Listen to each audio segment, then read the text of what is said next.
حضور اقدس صلی اللہ علیہ وسلم کو اپنے صحابہ، گھر والوں، خاندان والوں اور اپنی امت سے جو نسبت حاصل ہے اس نسبت کا خیال رکھنا۔ حضرت کعب بن عجرہ رضی اللہ عنہ فرماتے ہیں، ایک دن ہم لوگ مسجد نبوی میں حضور اقدس صلی اللہ علیہ وسلم کے حجرے کے سامنے ایک جماعت میں بیٹھے ہوئے تھے۔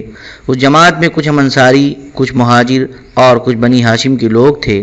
ہماری آپس میں اس بات پر بحث شروع ہو گئی کہ ہم میں سے کون حضور اقدس صلی اللہ علیہ وسلم کے زیادہ قریب اور زیادہ محبوب ہے۔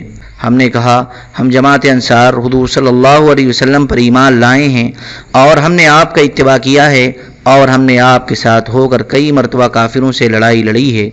ہم حضور صلی اللہ علیہ وسلم کے دشمن کے مقابلے میں حضور صلی اللہ علیہ وسلم کے لشکر کا دستہ ہیں، لہذا ہم حضور صلی اللہ علیہ وسلم کے زیادہ قریب اور زیادہ محبوب ہیں۔ اور ہمارے مہاجری بھائیوں نے کہا، ہم نے اللہ اور اس کے رسول صلی اللہ علیہ وسلم کے ساتھ ہجرت کی اور ہم نے اپنے خاندانوں، گھر والوں اور مال و دولت کو چھوڑا۔ یہ ہماری امتیازی صفت اور خصوصی قربانی ہے جو آپ انصار کو حاصل نہیں، اور ہم ان تمام مقامات پر حاضر تھے جہاں آپ لوگ حاضر تھے، اور ان تمام جنگوں میں شریک ہوئے جن میں آپ لوگ شریک ہوئے، لہذا ہم حضور صلی اللہ علیہ وسلم کے زیادہ قریب اور زیادہ محبوب ہیں۔ اور ہمارے ہاشمی بھائیوں نے کہا، ہماری امتیازی صفت یہ ہے کہ ہم حضور صلی اللہ علیہ وسلم کے خاندان کے لوگ ہیں، اور ہم ان تمام مقامات پر حاضر تھے جہاں آپ لوگ حاضر تھے، اور ان تمام جنگوں میں شریک ہوئے جن میں آپ لوگ شریک ہوئے، لہذا ہم حضور صلی اللہ علیہ وسلم کے زیادہ قریب اور زیادہ محبوب ہیں۔ اتنے میں حضور صلی اللہ علیہ وسلم ہمارے پاس باہر تشریف لائے اور ہماری طرف متوجہ ہو کر فرمایا، تم لوگ آپس میں کچھ باتیں کر رہے تھے۔ ہم نے حضور صلی اللہ علیہ وسلم کے سامنے اپنی بات عرض کی۔ حضور صلی اللہ علیہ وسلم نے ہم انصار سے کہا، تم نے ٹھیک کہا، تمہاری اس بات کا کون انکار کر سکتا ہے؟ پھر ہم نے حضور صلی اللہ علیہ وسلم کو اپنے مہاجری بھائیوں کی بات بتائی۔ حضور صلی اللہ علیہ وسلم نے فرمایا، وہ بھی ٹھیک کہتے ہیں، ان کی اس بات کا کون انکار کر سکتا ہے؟ پھر ہم نے حضور صلی اللہ علیہ وسلم کو اپنے ہاشمی بھائیوں کی بات بتائی۔ حضور صلی اللہ علیہ وسلم نے فرمایا، یہ بھی ٹھیک کہتے ہیں، ان کی اس بات کا کون انکار کر سکتا ہے؟ پھر حضور صلی اللہ علیہ وسلم نے فرمایا، کیا تم لوگوں کا فیصلہ نہ کر دوں؟ ہم لوگوں نے کہا، ضرور یا رسول اللہ، ہمارے ماں باپ آپ پر قربان ہو۔ پھر حضور صلی اللہ علیہ وسلم نے فرمایا، تم اے جماعت انصار، تو میں تمہارا بھائی ہوں۔ اس پر انصار نے کہا، اللہ اکبر، رب کعبہ کی قسم، ہم حضور صلی اللہ علیہ وسلم کو لے اڑے۔ اور تم اے جماعت مہاجرین، میں تم میں سے ہوں۔ اس پر مہاجرین نے کہا، اللہ اکبر، رب کعبہ کی قسم، ہم حضور صلی اللہ علیہ وسلم کو لے اڑے۔ اور تم اے بنو ہاشم، تم میرے ہو اور میرے سپرد ہو۔ اس پر ہم سب راضی ہو کر کھڑے ہو گئے، اور ہم میں سے ہر ایک حضور صلی اللہ علیہ وسلم سے خصوصی تعلق حاصل ہونے کی وجہ سے بڑا خوش ہو رہا تھا۔ حضرت عبداللہ بن عوف رضی اللہ عنہ فرماتے ہیں، حضرت عبد الرحمن بن عوف رضی اللہ عنہ نے حضور اقدس صلی اللہ علیہ وسلم سے خالد بن ولید رضی اللہ عنہ کی شکایت کی۔ حضور صلی اللہ علیہ وسلم نے فرمایا، اے خالد، جنگ بدر میں شریک ہونے والوں میں سے کسی کو تکلیف نہ پہنچاؤ، اور یہ عبد الرحمن بدری ہیں، کیونکہ اگر تم احد پہاڑ کے برابر بھی سونا خرچ کر دو تو بھی ان کے عمل کو نہیں پہنچ سکتے ہو۔ اس پر حضرت خالد نے کہا، لوگ مجھے برا بھلا کہتے ہیں، میں انہیں ویسا ہی جواب دیتا ہوں۔ حضور صلی اللہ علیہ وسلم نے صحابہ سے فرمایا، خالد کو تکلیف نہ پہنچاؤ، کیونکہ یہ اللہ کی تلواروں میں سے ایک تلوار ہے جسے اللہ تعالیٰ نے کفار پر سونتا ہے۔ حضرت حسن رحمۃ اللہ علیہ کہتے ہیں، حضرت عبد الرحمن بن عوف اور حضرت خالد بن ولید رضی اللہ عنہما کے درمیان تو میں ہو گئی، تو حضرت خالد نے کہہ دیا، اے ابن عوف، آپ میرے سامنے اس بات کی وجہ سے فخر نہ کریں کہ آپ مجھ سے 1-2 دن پہلے اسلام میں داخل ہوئے ہیں۔ جب یہ بات حضور صلی اللہ علیہ وسلم تک پہنچی تو آپ نے فرمایا، میری وجہ سے میرے بدری صحابہ کو چھوڑے رکھو، انہیں کوئی تکلیف نہ پہنچاؤ، کیونکہ اس ذات کی قسم جس کے قبضے میں میری جان ہے، تم غیر بدری صحابہ میں سے کوئی بھی احد پہاڑ برابر سونا خرچ کر دے تو ان کے آدھے مد کے ثواب کو نہیں پہنچ سکتا۔ آدھا مد 7 چھنڈاک یعنی آدھا کلو سے کم ہوتا ہے۔ اس کے بعد حضرت عبد الرحمن اور حضرت زبیر رضی اللہ عنہما میں کوئی تیز بات ہو گئی، تو حضرت خالد نے کہا، اے اللہ کے نبی، آپ نے مجھے حضرت عبد الرحمن سے جھگڑنے سے روکا تھا، اور یہ زبیر ان کو برا بھلا کہہ رہے ہیں۔ حضور صلی اللہ علیہ وسلم نے فرمایا، یہ دونوں بدری ہیں، درجے میں برابر ہیں، تمہارا درجہ کم تھا، اس لیے یہ آپس میں ایک دوسرے کو کچھ کہہ سکتے ہیں، اس میں کوئی حرج کی بات نہیں ہے۔ حضرت ابو ہریرہ رضی اللہ عنہ فرماتے ہیں، ایک مرتبہ حضرت خالد بن ولید اور حضرت عبد الرحمن بن عوف رضی اللہ عنہما کے درمیان ایسی بات ہو گئی جیسی لوگوں میں ہو جایا کرتی ہے۔ تو حضور صلی اللہ علیہ وسلم نے فرمایا میری وجہ سے میرے بدری صحابہ کو چھوڑے رکھو، کیونکہ اگر تم میں سے کوئی آدمی احد پہاڑ برابر سونا خرچ کر دے تو ان بدری صحابہ میں سے کسی ایک کے ایک مد بلکہ آدھے مد کے ثواب کو نہیں پہنچ سکتا ہے۔ حضرت جابر بن عبداللہ رضی اللہ عنہما فرماتے ہیں حضور صلی اللہ علیہ وسلم نے فرمایا اللہ تبارک و تعالی نے نبیوں اور رسولوں کے علاوہ باقی تمام جہان والوں پر میرے صحابہ کو فضیلت عطا فرمائی ہے، اور میرے لیے میرے صحابہ میں سے 4 ابو بکر، عمر، عثمان اور علی کو چنا ہے اور انہیں میرا خاص صحابی بنایا ہے۔ ویسے تو میرے تمام صحابہ میں خیر ہے، اور اللہ تبارک و تعالی نے میری امت کو تمام امتوں پر فضیلت عطا فرمائی ہے، اور میری امت میں سے 4 زمانے والوں کو چنا ہے۔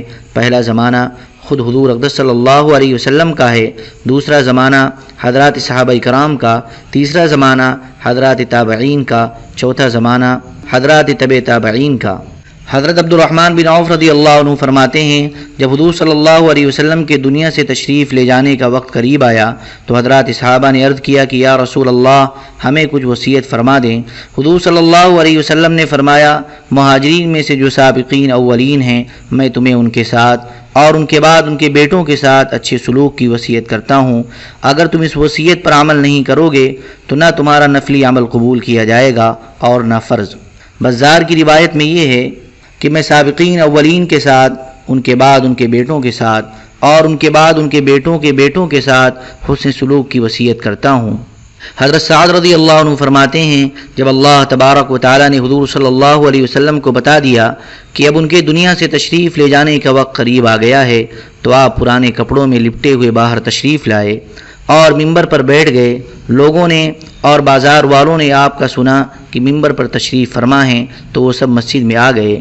آپ نے اللہ تبارک و تعالیٰ کی حمد و ثنا کے بعد فرمایا اے لوگو اس قبیل انصار سے جو مجھے تعلق ہے اس کی ہمیشہ رعایت رکھو، کیونکہ یہ لوگ میرے لیے معدے کی طرح ہیں جس میں کھاتا ہوں، اور یہ میرا صندوق ہیں، یعنی ان سے مجھے خاص تعلق ہے۔ میرے بہت سے راز ان کے پاس ہیں، یہ میرے خاص معتمد لوگ ہیں، لہذا تم ان کے نیک آدمی کے نیک عمل کو قبول کرو اور ان کے برے کو معاف کرو۔ حضرت انس رضی اللہ عنہ فرماتے ہیں حضور صلی اللہ علیہ وسلم کے سامنے ایک مرتبہ حضرت مالک بن دخشین رضی اللہ عنہ کا ذکر ہوا تو کچھ لوگوں نے انہیں برا کہا اور یہ بھی کہہ دیا کہ یہ تو منافقوں کا سردار ہے۔ حضور صلی اللہ علیہ وسلم نے فرمایا میرے صحابہ کو چھوڑے رکھو، میرے صحابہ کو برا بھلا مت کہو۔ حضرت ابن عباس رضی اللہ عنہ فرماتے ہیں حضور اقدس صلی اللہ علیہ وسلم نے فرمایا جو میرے صحابہ کو برا بھلا کہے گا اس پر اللہ تبارک و تعالی، فرشتوں اور تمام لوگوں کی لعنت ہوگی۔ حضرت عائشہ رضی اللہ عنہ فرماتی ہیں حضور اقدس صلی اللہ علیہ وسلم نے فرمایا میرے صحابہ کو برا بھلا مت کہو، جو میرے صحابہ کو برا بھلا کہے اللہ تبارک و تعالی اس پر لعنت کرے۔ حضرت سعید بن زید بن عمرو بن نفیل رضی اللہ عنہ فرماتے ہیں تم لوگ مجھے اپنے ساتھیوں کو برا بھلا کہنے کا حکم دے رہے ہو، حالانکہ اللہ تبارک و تعالی ان پر رحمت فرما چکا اور ان کی مغفرت فرما چکا ہے، اس لیے میں انہیں ہرگز برا نہیں کہوں گا۔ حضرت سعید بن جبیر رحمۃ اللہ علیہ کہتے ہیں ایک آدمی نے حضرت ابن عباس رضی اللہ عنہما کی خدمت میں حاضر ہو کر کہا آپ مجھے کچھ وصیت فرما دیں۔ حضرت ابن عباس نے فرمایا میں تمہیں اللہ سے ڈرنے کی وصیت کرتا ہوں اور رسول اللہ صلی اللہ علیہ وسلم کے صحابہ کا برائی سے تذکرہ کرنے سے ہمیشہ بچتے رہنا، کیونکہ تمہیں معلوم نہیں ہے کہ وہ کیا کارنامے انجام دے کر گئے ہیں۔ حضرت ابن عمر رضی اللہ عنہما فرماتے ہیں حضور اقدس صلی اللہ علیہ وسلم نے آخری بات یہ فرمائی کہ تم لوگ میرے گھر والوں کے بارے میں میری نیابت کرنا، یعنی میرے بعد میری طرح ان کا خیال رکھنا۔ حضرت ام سلمہ رضی اللہ عنہ فرماتی ہیں حضور اقدس صلی اللہ علیہ وسلم کی صاحبزادی حضرت فاطمہ رضی اللہ عنہ ایک مرتبہ حضرت حسن اور حضرت حسین رضی اللہ عنہما کو گود میں اٹھائے ہوئے حضور اقدس صلی اللہ علیہ وسلم کی خدمت میں آئیں۔ ان کے ایک ہاتھ میں ایک ہانڈی تھی جس میں حضرت حسن رضی اللہ عنہ کے لیے گرم گرم کھانا تھا۔ حضرت فاطمہ رضی اللہ عنہ نے جب وہ ہانڈی حضور صلی اللہ علیہ وسلم کے سامنے رکھ دی تو حضور صلی اللہ علیہ وسلم نے فرمایا ابو حسن یعنی حضرت علی رضی اللہ عنہ کہاں ہیں؟ حضرت فاطمہ رضی اللہ عنہ نے کہا گھر میں ہیں۔ حضور صلی اللہ علیہ وسلم نے انہیں بلا لیا۔ جب وہ آ گئے تو حضور صلی اللہ علیہ وسلم حضرت علی، حضرت فاطمہ، حضرت حسن اور حضرت حسین رضی اللہ عنہم پانچوں مل کر کھانے لگے، اور حضور صلی اللہ علیہ وسلم نے مجھے کھانے کے لیے نہ بلایا، حالانکہ اس سے پہلے جب بھی حضور صلی اللہ علیہ وسلم کھانا کھاتے تو مجھے ضرور بلاتے۔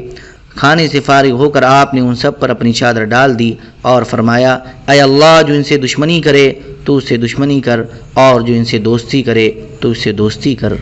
حضرت ابن عباس رضی اللہ عنہما فرماتے ہیں حضور صلی اللہ علیہ وسلم نے فرمایا اے بنو عبد المطلب، میں نے تمہارے لیے اللہ تبارک و تعالیٰ سے 3 چیزیں مانگی ہیں، تم میں سے جو دین پر قائم رہے اللہ تعالیٰ اسے اس پر پختگی عطا فرمائے، اور تمہارے جاہل کو علم عطا فرمائے، اور تمہارے بے راہ کو سیدھی راہ پر ڈال دے۔ اور میں نے اللہ تعالیٰ سے یہ بھی مانگا ہے کہ وہ تمہیں خوب سخی اور رحم دل بنائے۔ اگر کوئی آدمی حجر اسود اور رکن یمانی کے درمیان کھڑا ہو کر عبادت کرے اور نماز پڑھے اور روزہ رکھے، زندگی بھر اتنی بہترین عبادت کرتا رہے، لیکن مرتے وقت اس کے دل میں حضرت محمد صلی اللہ علیہ وسلم کے گھر والوں سے بغض ہو تو وہ دوزخ کی آگ میں داخل ہوگا۔ حضرت عثمان رضی اللہ عنہ فرماتے ہیں حضور صلی اللہ علیہ وسلم نے فرمایا کہ جس نے اولاد عبد المطلب میں سے کسی کے ساتھ احسان کیا اور اس کے احسان کا بدلہ دنیا میں نہیں دے سکا تو اس کا بدلہ میرے ذمے ہے، کل قیامت کے دن جب مجھ سے ملے تو لے لے۔ حضرت جابر رضی اللہ عنہ فرماتے ہیں جب حضرت عمر رضی اللہ عنہ نے حضرت علی رضی اللہ عنہ کی صاحبزادی سے شادی کر لی تو میں نے سنا کہ وہ لوگوں کو فرما رہے ہیں تم مجھے مبارکباد کیوں نہیں دیتے؟ میں نے حضور صلی اللہ علیہ وسلم کو یہ فرماتے ہوئے سنا ہے کہ قیامت کے دن میرے سسرالی رشتہ اور میرے نسب کے علاوہ وہ ہر سسرالی رشتہ اور ہر نسب ٹوٹ جائے گا، اور اس شادی سے مجھے حضور صلی اللہ علیہ وسلم کا سسرالی رشتہ حاصل ہو گیا ہے، اس لیے مجھے مبارکباد دو۔ حضرت محمد بن ابراہیم تیمی رحمۃ اللہ علیہ کہتے ہیں حضرت قتادہ بن نعمان ظفری رضی اللہ عنہ نے ایک مرتبہ قریش کی مذمت بیان کی اور ان کے خلاف بے اکرامی کے بول دیے تو حضور صلی اللہ علیہ وسلم نے فرمایا اے قتادہ، قریش کو برا بھلا مت کہو، کیونکہ تمہیں ان میں سے ایسے آدمی بھی نظر آئیں گے جن کے اعمال و افعال کے سامنے تمہیں اپنے عمل و فعل حقیر نظر آئیں گے۔ جب تم ان کو دیکھو گے تو ان پر رش کرو گے، کیونکہ اگر مجھے قریش کے سرکش ہو جانے کا خطرہ نہ ہوتا تو اللہ کے ہاں ان کا جو مقام ہے میں وہ ان کو بتا دیتا۔ حضرت علی رضی اللہ عنہ فرماتے ہیں نبی کریم صلی اللہ علیہ وسلم کے جو ارشادات مجھے معلوم ہیں ان میں سے ایک یہ بھی ہے کہ قریش کو آگے رکھو، ان سے آگے نہ بڑھو۔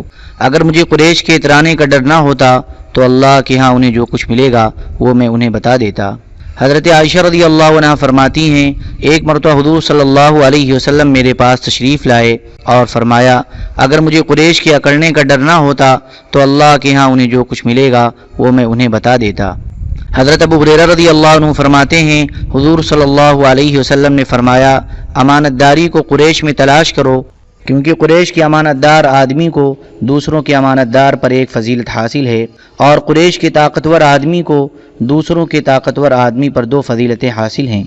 حضرت رفاعہ بن رافع رضی اللہ عنہ فرماتے ہیں حضور صلی اللہ علیہ وسلم نے حضرت عمر رضی اللہ عنہ سے فرمایا اپنی قوم کو جمع کرو، میں انہیں کچھ کہنا چاہتا ہوں۔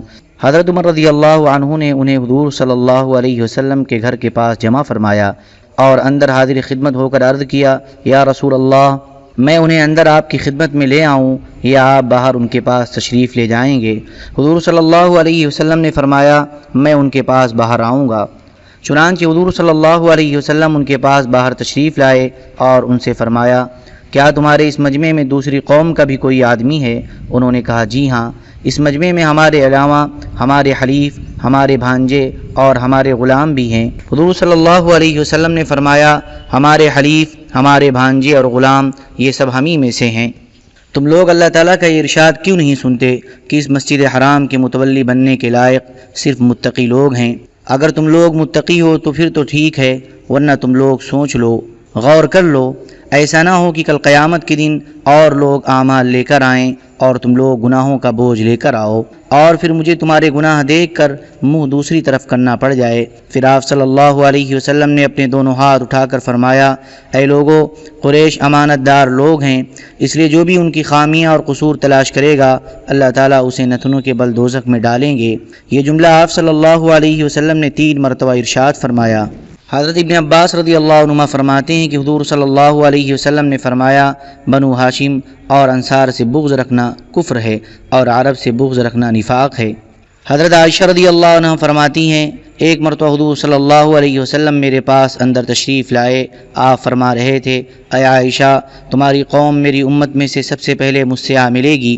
جب آپ صلی اللہ علیہ وسلم بیٹھ گئے تو میں نے کہا، یا رسول اللہ مجھے آپ پر قربان کرے، آپ اندر آتے ہوئے ایسی بات فرما رہے تھے جسے سن کر تو میں ڈر گئی۔ حضور صلی اللہ علیہ وسلم نے فرمایا، وہ کیا ہے؟ میں نے کہا، آپ فرما رہے تھے کہ میری قوم آپ کی امت میں سے سب سے پہلے آپ سے آ ملے گی۔ آپ نے فرمایا، ہاں میں نے یہ بات کہی تھی۔ میں نے کہا، ایسا کس وجہ سے ہوگا؟ آپ نے فرمایا، موت ان کو ہلاک کرتی جائے گی اور اس زمانے کے لوگ ان سے حسد کریں گے۔ میں نے کہا، ان کے بعد باقی لوگوں کا کیا حال ہوگا؟ آپ نے فرمایا، وہ لوگ چھوٹی ٹڈی کی طرح ہوں گے، طاقتور کمزور کو کھا جائے گا، یہاں تک کہ انہی پر قیامت قائم ہوگی۔ ایک روایت میں یہ کہ حضور صلی اللہ علیہ وسلم نے ارشاد فرمایا، اے عائشہ، لوگوں میں سے سب سے پہلے تمہاری قوم ہلاک ہوگی۔ میں نے عرض کیا، اللہ مجھے آپ پر قربان کرے، کیا وہ سب زہر کھانے سے ہلاک ہوں گے؟ آپ نے فرمایا، نہیں، یہ موت انہیں ہلاک کرتی جائے گی اور اس زمانے کے لوگ ان سے حسد کریں گے، وہ لوگوں میں سے سب سے پہلے ہلاک ہوں گے۔ میں نے پوچھا، ان کے بعد لوگ کتنا عرصہ دنیا میں رہیں گے؟ حضور صلی اللہ علیہ وسلم نے فرمایا، یہ لوگ تمام لوگوں کے لیے ریڑھ کی ہڈی کی حیثیت رکھتے ہیں، جب یہ ہلاک ہو جائیں گے تو پھر باقی تمام لوگ بھی جلد ہلاک ہو جائیں گے۔ حضرت عمر بن خطاب رضی اللہ عنہ فرماتے ہیں، میں ایک دن حضور صلی اللہ علیہ وسلم کے پاس بیٹھا ہوا تھا، اتنے میں حضور صلی اللہ علیہ وسلم نے فرمایا، بتاؤ ایمان والوں میں سب سے بہتر ایمان والا کون ہے؟ صحابہ نے عرض کیا، فرشتے۔ آپ نے فرمایا، وہ تو ہیں ہی ایسے، اور انہیں اس طرح ہونا ہی چاہیے، اور اللہ تبارک و تعالیٰ نے ان کو جو مرتبہ عطا فرما رکھا ہے، کیا اس کے لحاظ سے ان کے لیے اس سے کوئی معنی ہے؟ فرشتوں کے علاوہ بتاؤ۔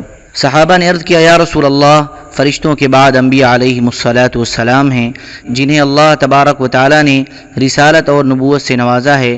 آپ صلی اللہ علیہ وسلم نے فرمایا، وہ تو ہیں ہی ایسے، اور انہیں اس طرح ہونا ہی چاہیے، اور اللہ تبارک و تعالیٰ نے انہیں جو مرتبہ عطا فرما رکھا ہے، کیا اس کے لحاظ سے ان کے لیے اس سے کوئی معنی ہے؟ صحابہ نے عرض کیا، یا رسول اللہ، اس کے بعد تو وہ شہداء ہیں جنہیں نبیوں کے ساتھ شہادت کا درجہ ملا ہے۔ حضور صلی اللہ علیہ وسلم نے فرمایا، وہ تو ہیں ہی ایسے، اور انہیں اس طرح ہونا ہی چاہیے، اور جب اللہ نے انہیں شہادت کا مرتبہ عطا فرمایا ہے تو کیا اس کے لحاظ سے ان کے لیے اس سے کوئی معنی ہے؟ سب سے بہترین ایمان والے تو ان کے علاوہ اور لوگ ہیں۔ صحابہ نے عرض کیا، یا رسول اللہ، وہ کون لوگ ہیں؟ آپ نے فرمایا، یہ وہ لوگ ہیں جو اس وقت اپنے آبا و اجداد کی پشتوں میں ہیں، میرے بعد اس دنیا میں آئیں گے اور مجھے دیکھے بغیر مجھ پر ایمان لائیں گے اور میری تصدیق کریں گے، قرآن کے سپاروں کو لٹکا ہوا پائیں گے اور اس قرآن پر عمل کریں گے۔ یہ لوگ ایمان والوں میں سب سے بہترین ایمان والے ہیں۔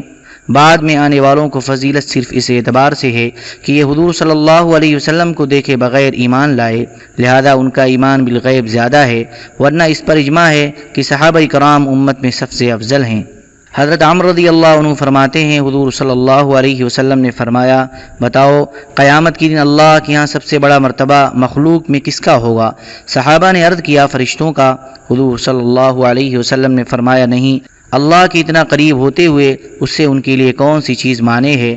ان کے علاوہ بتاؤ۔ صحابہ کرام نے عرض کیا، نبیوں کا۔ حضور صلی اللہ علیہ وسلم نے فرمایا، جب ان پر وحی نازل ہوتی ہے تو ان کے لیے اس مرتبہ کے حاصل ہونے سے کون سی چیز مانے ہے؟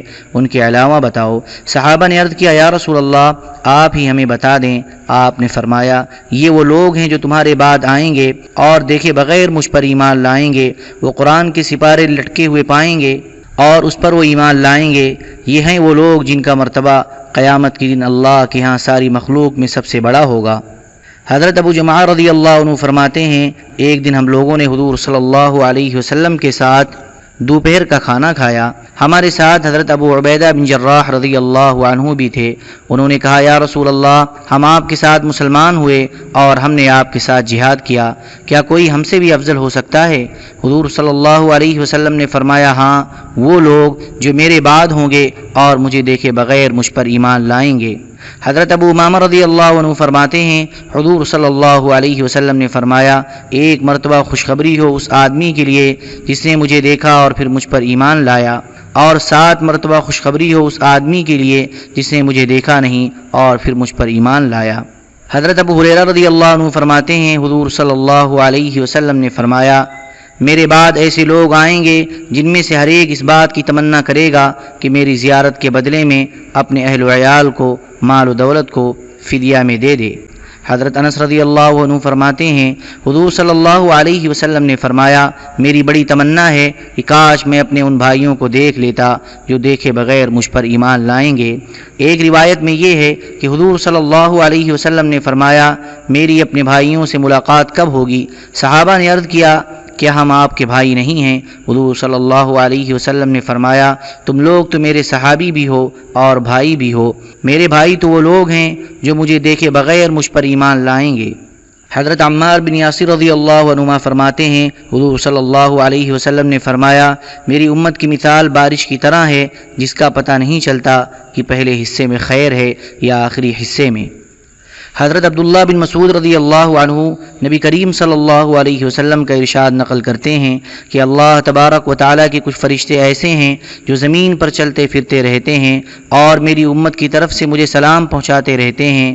میری زندگی تمہارے لیے خیر ہے، تم مجھ سے باتیں کرتے ہو اور احکام شرعیہ مجھ سے پوچھتے رہتے ہو، میں تمہارے سوالوں کا جواب دینے کے لیے تم سے بات کرتا ہوں اور میری وفات بھی تمہارے لیے خیر ہوگی، اور وہ اس طرح سے کہ تمہارے اعمال مجھ پر پیش کیے جاتے رہیں گے، ان اعمال میں جو اچھے عمل مجھے نظر آئیں گے ان پر اللہ کی تعریف کروں گا کہ اس کی توفیق سے ہوئے، اور جو برے عمل دیکھوں گا ان پر تمہارے لیے اللہ سے استغفار کروں گا۔